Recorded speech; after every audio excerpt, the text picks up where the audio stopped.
Shalom. In this week's Misnomers in the Torah, we're going to be talking about writing letters to the dead.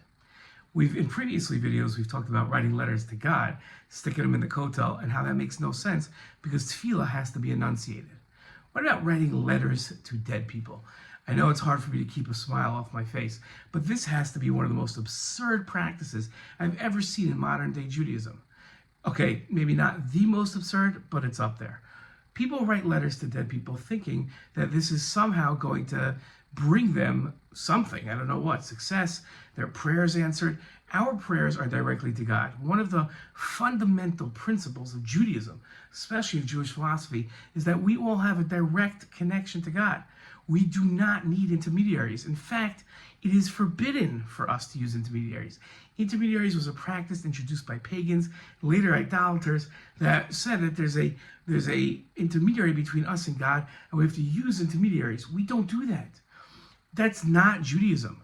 Scholars, Torah scholars, are there to help us understand how to directly approach God, not to be used as intermediaries.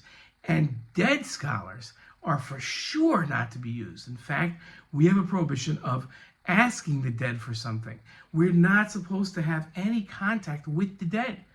In fact, there's an opinion in the Talmud that the dead have no idea what's going on in this world because they don't care. Their souls, this world, to us, in our egocentric look at things, we think that this world is the most important aspect of reality. But it's not. Once you die, this world means nothing to you because this world isn't what's important. It's the world that is what we call the world to come. It's the world of the souls. It's not the world of the physical bodies with its limitations. Writing a letter to the dead person is nonsensical, borders on idolatry if it isn't idolatry itself, and should be avoided completely, no matter who's doing it and why they're telling you it's a long-standing Jewish tradition. Try to find this in Jewish tradition where you find anybody ever before the last 300 years writing letters to dead people. Nobody's done it. Shalom.